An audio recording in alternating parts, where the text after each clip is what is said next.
Hey guys, Ramsey here.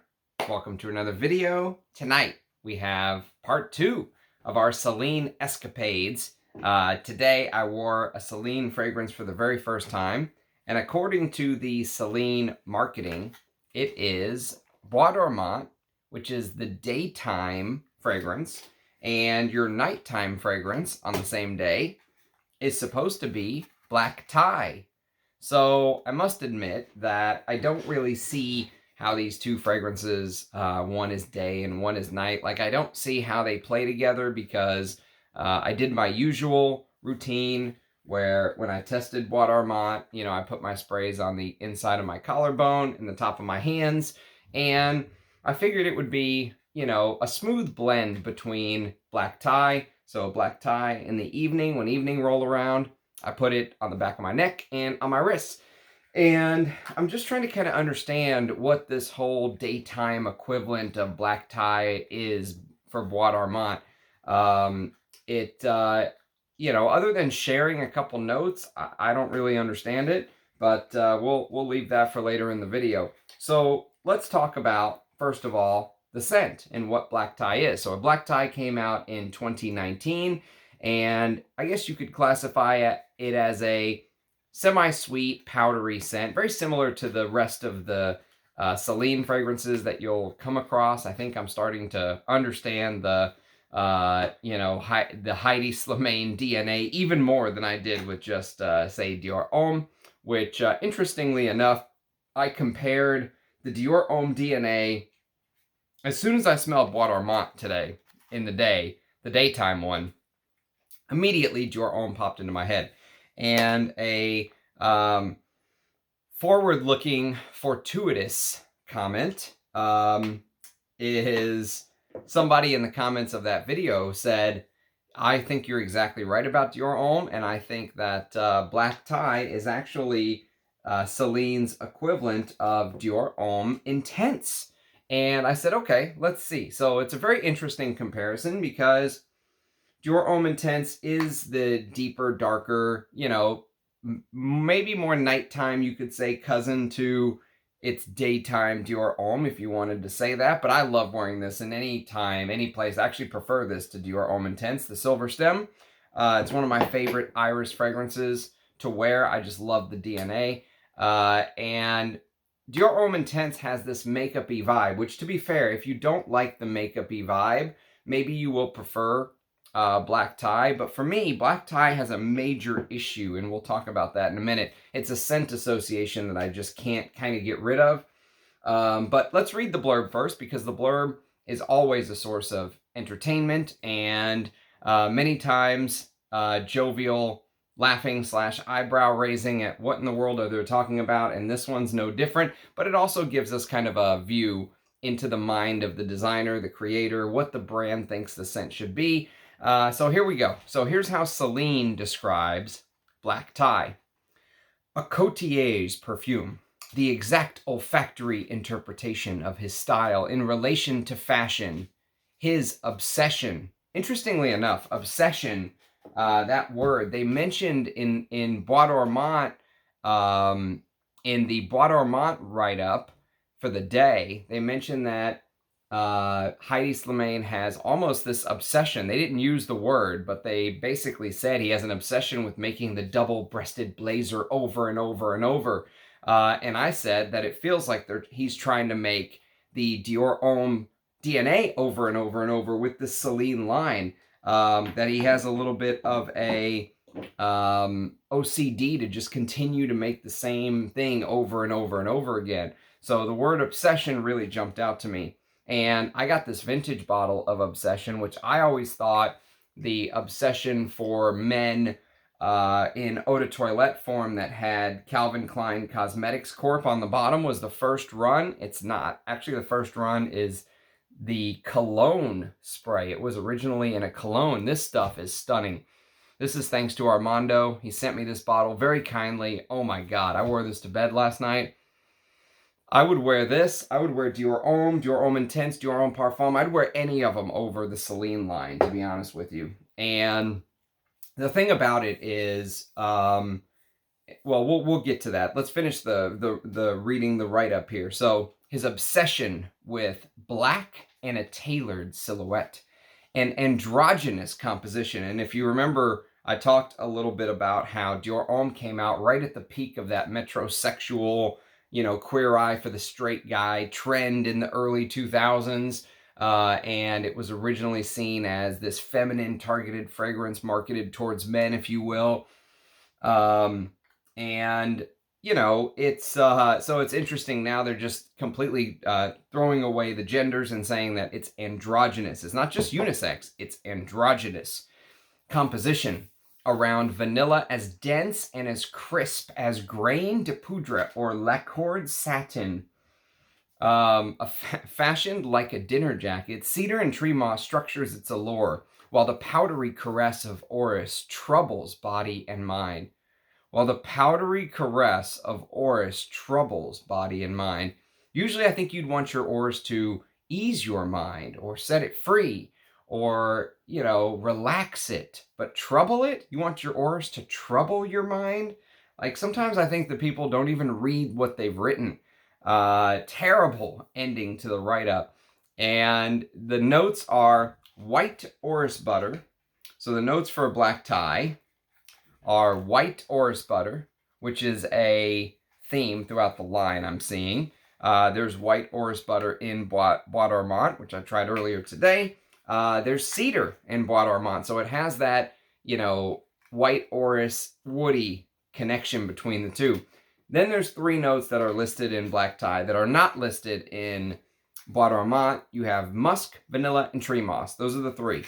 And of the 3, the vanilla is definitely the main difference between the 2 perfumes. Head and shoulders, it's the vanilla. And here's how I perceive this fragrance. And maybe it's just me, and it seems like it's just me. If I actually read the write-ups on Parfumo or Base Notes or something like that, these people make it seem like this is the greatest vanilla scent of all time. And I can't stand it, actually.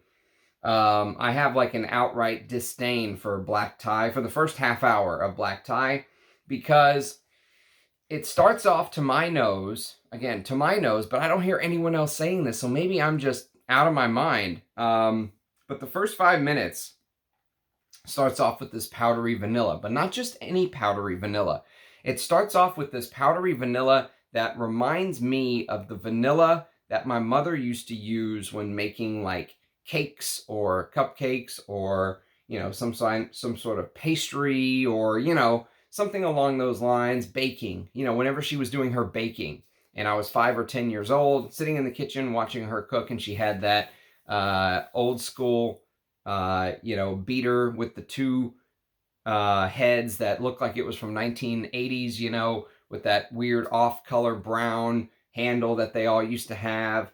And she's sitting there in the kitchen, and I see her pull out that bunch of measuring spoons that she's had all my life and measure out the liquid vanilla. And I emphasize kitchen, cooking, and liquid vanilla because that's what the vanilla smells like to me.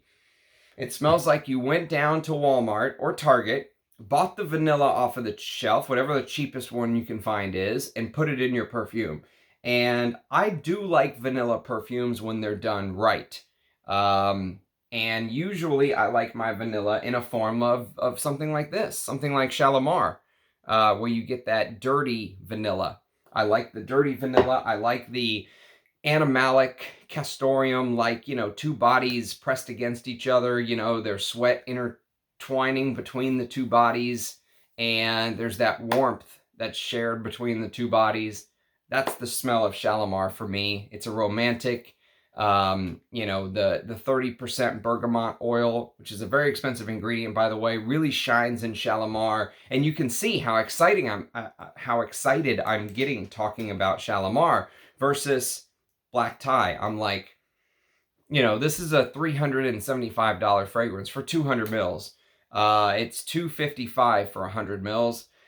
And,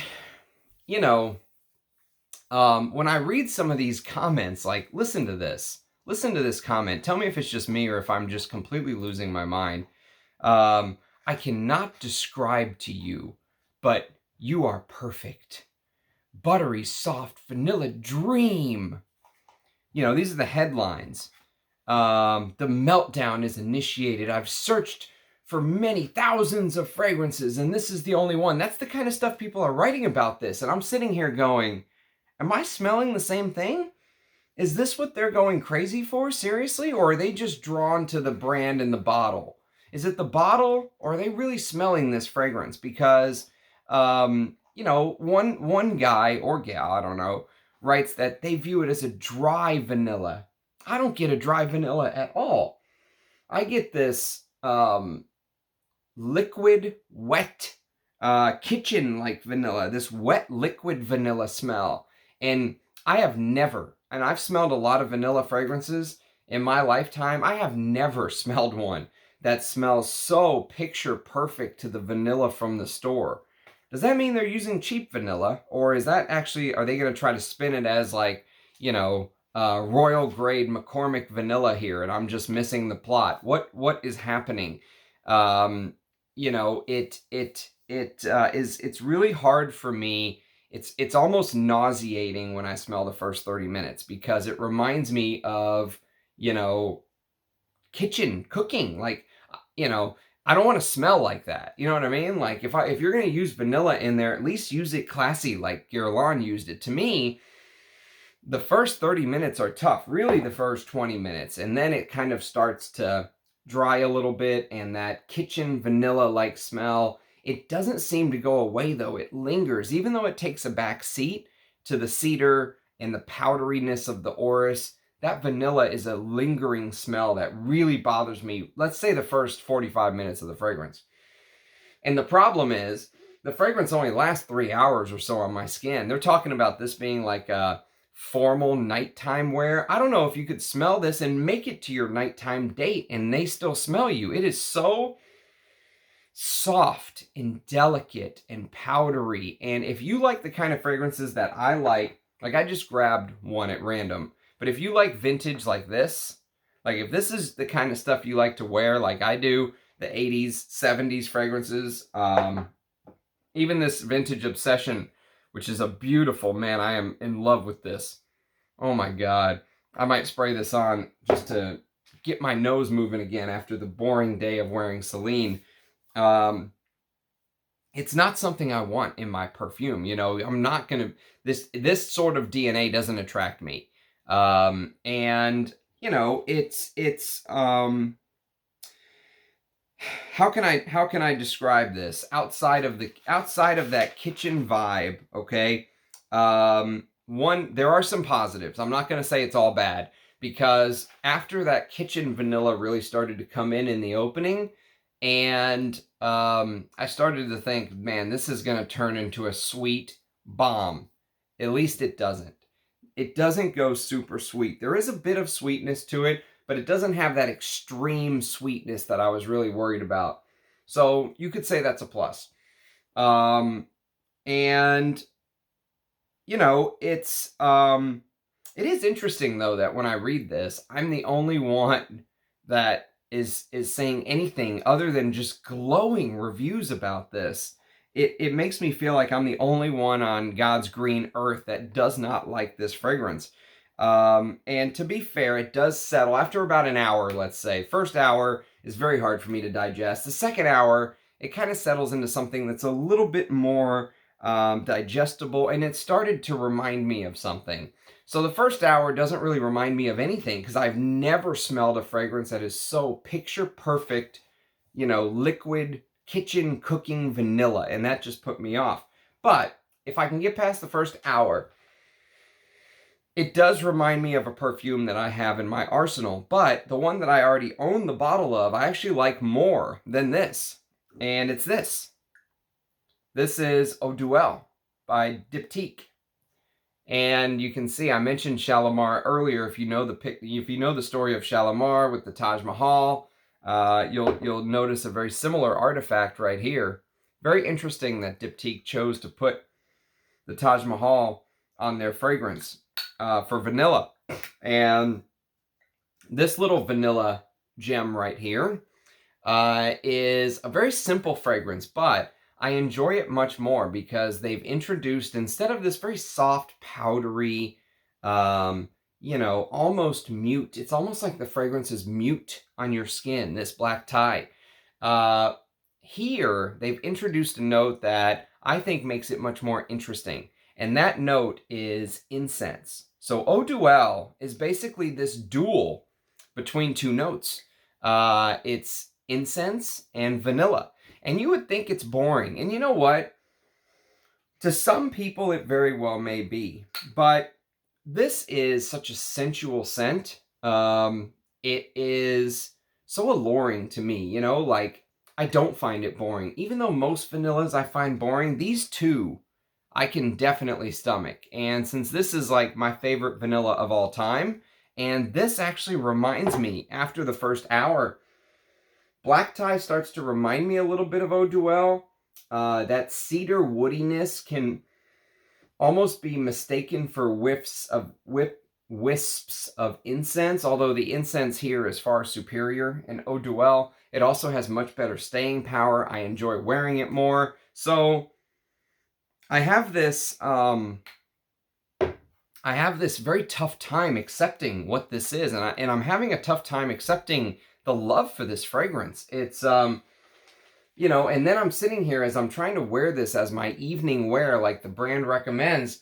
I'm having a tough time even comparing it to Bois d'Armand. I'm thinking Bois d'Armand is actually my favorite of the two. Everyone was saying, and I was expecting, because of the way everyone was saying it, that black tie would be my favorite.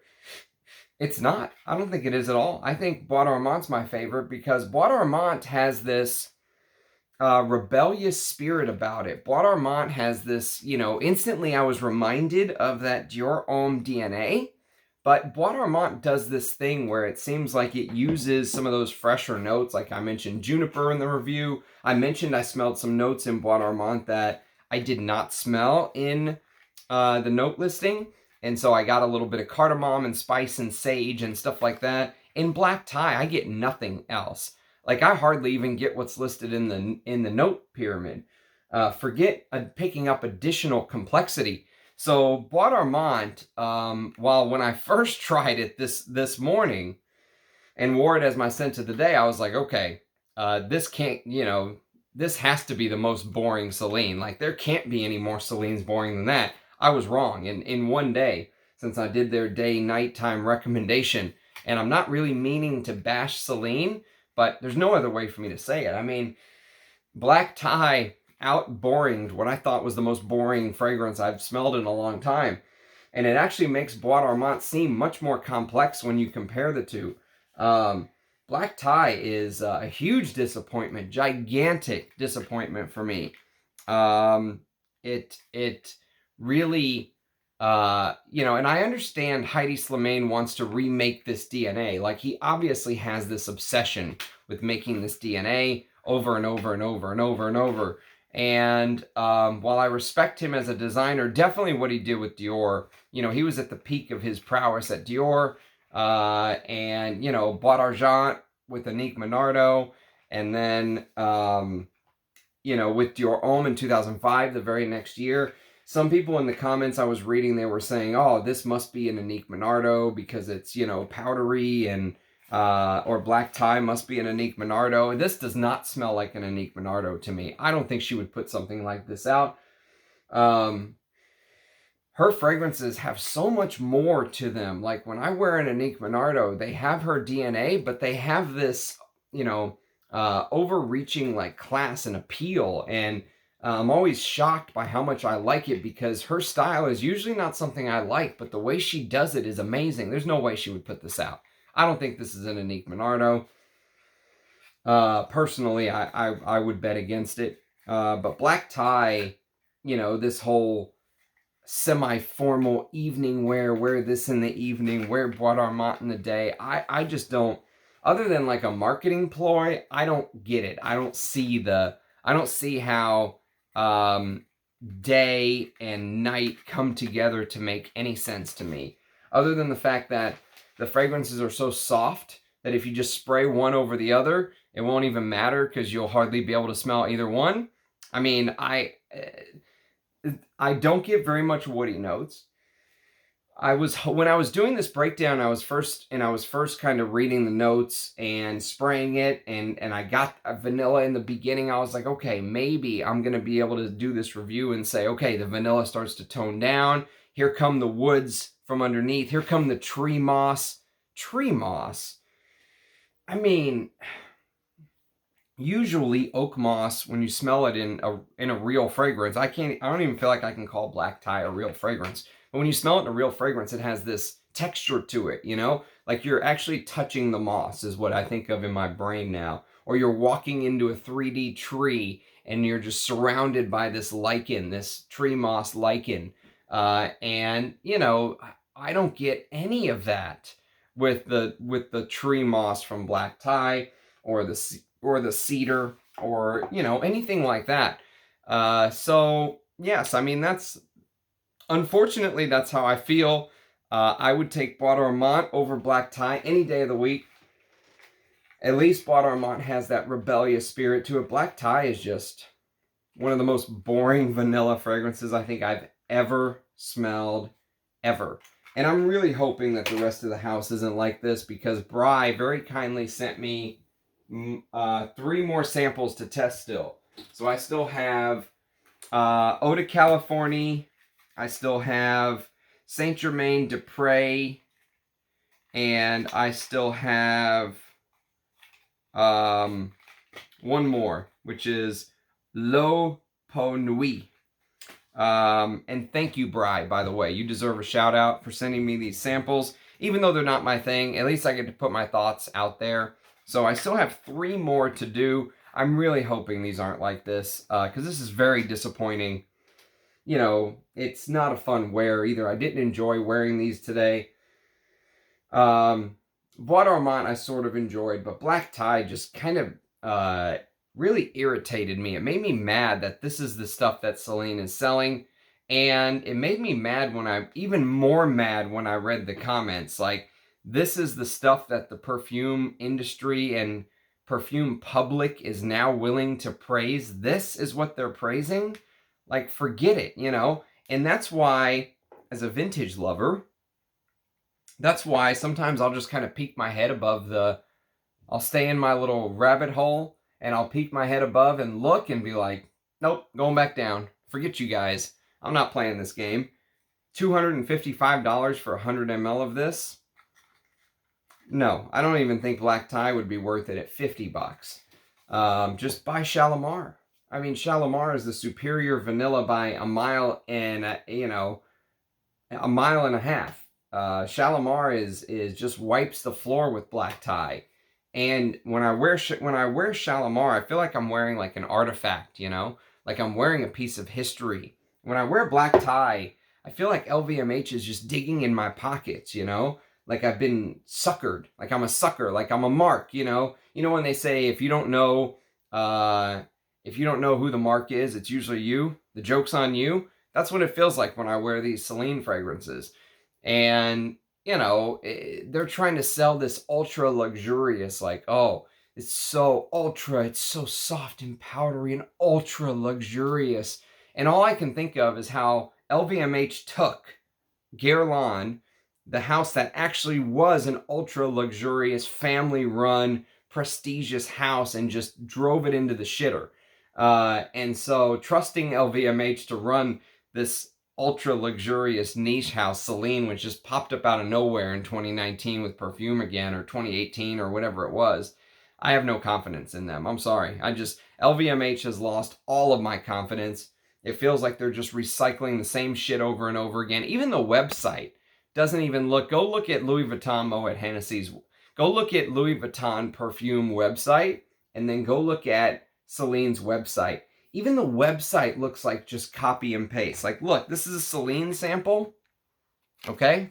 This is a Celine sample. And this is a Guerlain sample. They don't even look like different companies anymore. They don't even look like they use different, like, textures of sample. You know, it's just, and everything at LVMH looks so copy and pasted. And you know what? Actually, now that I say that word, copy and pasted, that's how the perfumes feel. They feel copy and pasted from 20 years ago. Actually, I don't think this would have sold 20 years ago even. The perfume seemed copy and pasted. Whatever sick obsession Heidi Slimane has with making the same fragrance over and over and over and over, and a DNA over and over. And I guess it's partly our fault. You know, we are to blame as a perfume public because we're buying it. The only way to stop this, if you truly want to get out of this cycle that we're in, this sick cycle where it's Groundhog Day with the releases over and over again, is to stop giving them your money. Stop it. Go buy something like this. I saw a splash of Wall Street on eBay up until just a few weeks ago, just like this for like 30 bucks. I promise you, right hand to God, that the $30 for Wall Street is far superior to anything Celine's putting out, in my opinion. And if you've never smelled vintage perfume, if you've never smelled, there we go.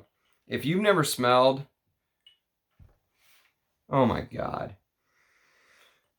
If you've never smelled vintage fragrances, forget about the $255 or $375 you're going to go give to Celine, and just go buy some random vintages. Don't even worry about what's being hyped. Just go to the 70s or 80s and just buy something. Just pick something at random. You know, even if you don't know it, just pick it. Just go check it out. I promise you, whatever you pick, anything, you don't even have to be right. It's going to be better. I'm telling you. And I know better is objective, subjective, but it almost feels like it's also objectively better. Like the time was spent. It's not copy and paste. The ingredients are, I mean, if you truly love fragrance and you're not trying to flex, okay? If you're trying to flex and you want to show the Celine bottle, coolest thing about Celine is the bottle. Hands down. It is a badass bottle. The magnetic cap is awesome. The ridges, you know, look like Roman columns or something. It's an amazing bottle. If you're trying to flex and show the bottle, Celine's your brand. If you want the juice, go vintage hunt. I'm telling you. You'll learn more about perfume history and, you know, the way that fragrances evolved, and you'll get so much more enjoyment out of these just random vintages. Even if you have no clue what Charles Jourdan Un Homme is, just go buy it. Just go buy it. You'll spend way less money and you'll enjoy it much more. I'm telling you. That's my advice. But again, I know people who buy Celine are usually in a completely different realm, different class of people buy these kind of luxury brands. But it's I shouldn't be surprised, but every time I do something like this and I give one of these brands a chance, I'm always surprised by how let down I am. Seriously. I always am expecting to be let down, and I'm also always surprised by how much I'm let down. So that's Black Tie. Sorry I couldn't say anything good about it other than the fact that it's not, you know, just a sweet sugar bomb. At least the sweetness is tampered down slightly. But yeah, I mean, it's cooking vanilla. Sorry. You know, it's what Black Tie is. So for me, it's a no way, Jose. But I mean, at least I can say I tried it, and now I understand the brand DNA even better. And I hope Heidi Slimane can take a page out of Christopher Chong's book and do something different. Please, for the love of God, do something different. You know, the one that I want to try, I don't have a sample of, Nightclubbing. That's the one that everyone says is worth it. That's the one where they did do something different. So maybe one day I'll get to try Nightclubbing. But until then, this brand is a no, absolutely not, no way, Jose. But I'm glad to get to put these videos up. I kept each one of them around 30 minutes, so I'm going to stop here. If you have experience with Black Tie, if you have experience with the brand of Celine, if you agree with me, disagree with me, just want to leave a comment to say hi. You know, tell me what you've been wearing lately. I don't care. I just love seeing your faces in the comments. Thank you for the support, everybody. Cheers, guys. Have a great night. Bye-bye.